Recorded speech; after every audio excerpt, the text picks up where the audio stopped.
Hi everyone, Skip George back again, and I wanted to talk to those of you that have already taken Cervical Revolution, those that are thinking about taking it, and those that have never heard about it.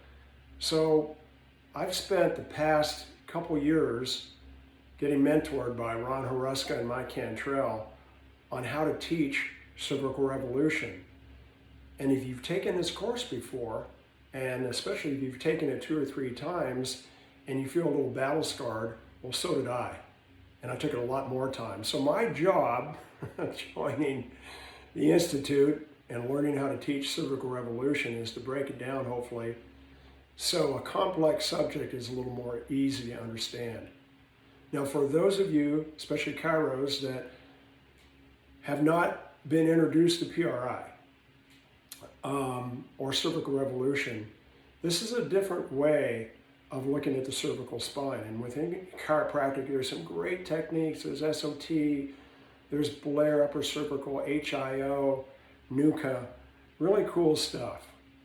And this is PRI's approach, something that I really resonate with after using many chiropractic techniques over the past 40 years. And quite frankly, this is the most powerful technique or approach that I've found, and I wanted to share it with you and see if you're interested. A couple of big concepts in PRI, as you all know. We get biased to one side of our body, and I've talked about this in other videos. You know, you've got a dominant left AIC, that's that lower chain of muscles that pushes over to the right side. You've got a brachial chain of muscles on the right side that become dominant. And a lot of that is you can look at x-ray vision and see, oh gosh, the diaphragm on the right side is more domed. And if it's more domed, it's going to then have an effect on the thorax. And that thorax will be in a state of exhalation versus the other side, which is inhalation. And then what happens is, even though you have a left lateral bend in the neck, it's a right temporomandibular cervical chain that is in effect keeping us in this pattern. So that right TMCC is a very powerful neurologic muscular pattern that holds us from the top down onto our right leg. So the goal of PRI, as you know, is to get from one side of our body to the other side and then back and forth. So when you get up into the cervical spine, some very subtle things occur, but they're highly neurologic. They're highly reflexive. And what happens, number one, if you look, there's the foramen magnum. That's where the brainstem lives. That's where a lot of this action takes place autonomically, especially you have your olivary bodies, the superior and inferior olivary bodies that integrate sound and position and motor learning. So those are some examples of neurologically, of just a few examples of many neurologic phenomena in this area, in this brainstem and the entire brain. So you have cerebral spinal fluid flow, you have nerve flow, you have vascular. That's just that opening through the foramen magnum. And then in front of the neck, you've got another opening for sound, breathing, food, water, pressure. So the whole point with cervical revolution, the reason it's called cervical revolution, is the neck has to flow. It has to turn freely.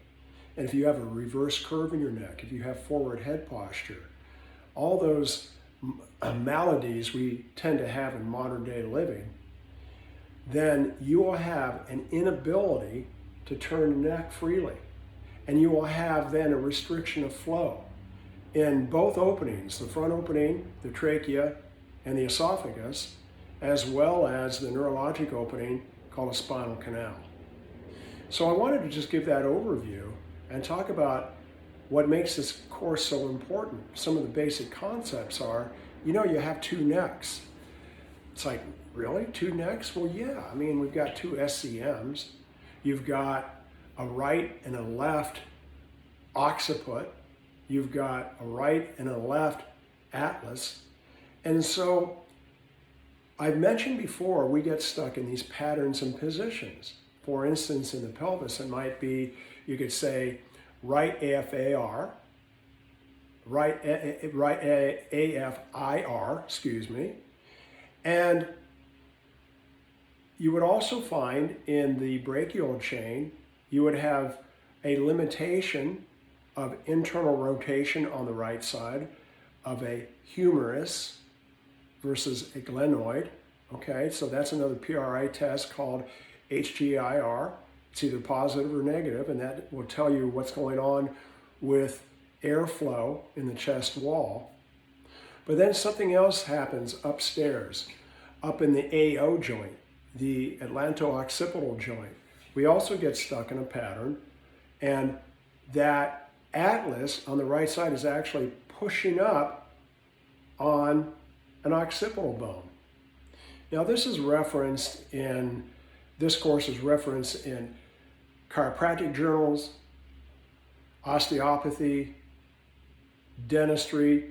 The book is chock full of references.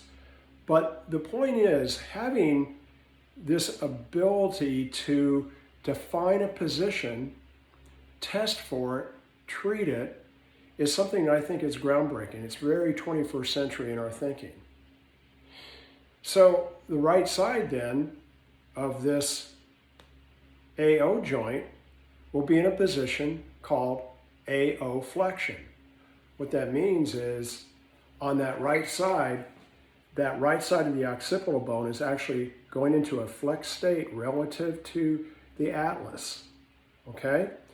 And on the other side, because of the position, and there will be a left rotation of an occipital bone in this pattern on top of the atlas, the other side of the occipital bone will be in AO extension. It's sort of like in the left AIC pattern, well, it's not sort of like, it's just like right AFIR, left AFER. And our goal with the pelvis is to shift from right AFIR to left AFIR. And I talk about that in a recent golf video.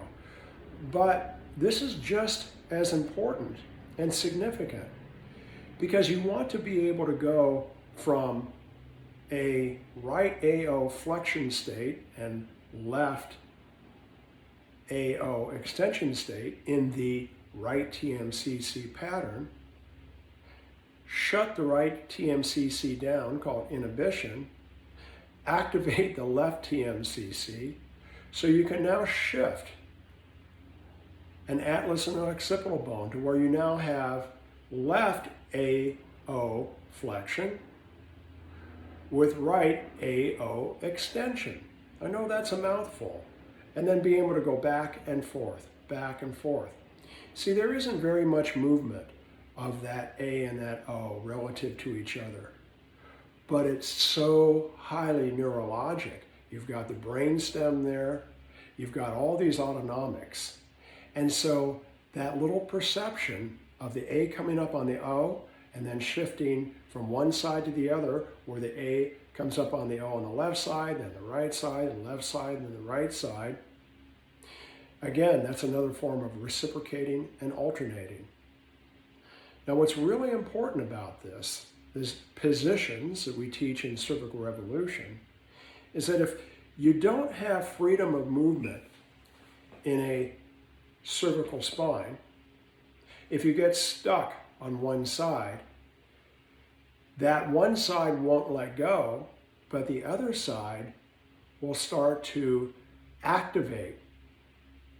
And it'll activate where you have both sides now creating a reversal of the cervical curve. That's one of the consequences. When you have a reversal of the cervical curve, guess what happens? Now all of a sudden you start seeing forward head posture. You start seeing compensation where now that occipital bone begins to extend and actually compress down on that atlas. and you don't have good reciprocal alternating movement, you don't have rotation anymore. You just have a system that's locked up. Now here's what's, I think, really significant about this A on this O. And if you're chiropractors, I mean, look back and where this whole thing started in chiropractic was the Atlas. And now we're looking at it through a 21st century lens. We know more. We've got more research and more of a sophisticated approach where it's not just, well, let's just whack an Atlas and everything will be okay then. I know I'm going to sound like a heretic. I apologize. But we are in the 21st century. Let's get really sophisticated. Let's get evidence-based. Let's get scientific with our approach. That's just my perspective, one DC's perspective. So the really neat thing about this is that that atlas, as it is positioning underneath an occipital bone, has an effect on that occipital bone. That neck drives what's going to happen up in the skull. That neck and the position of that neck will create ultimately, if you're on one side of your body and stuck on that side of that body, that'll actually cause cranial torsion. That'll cause morphologic changes. And you've seen that with people. I mean, look at their jawline. Their jawline is either, their jaw relative to their maxilla oftentimes is either going to the left or it's going to the right. And that's significant because it'll tell you a lot about what's happening in that person's cranium and neurology. You might see a difference on their right versus left maxilla, on their right versus left ear. One might be more prominent than the other. So there are all these things that you can see in a person's face because people's faces really aren't the same left or right side. And how we see it in PRI, one of the major factors of that cranial position is what's going on in that AO joint. So we'll be talking more about AO joint, the occipital bone, and then how that drives a sphenoid. And that sphenoid then influences and drives the entire cranial structure, especially the temporal bones. And remember, looking at the temporal bones, they get positioned. They get positioned just like scapulae and just like your hemipelvis, left or right side. Take care, and more coming on cervical revolution.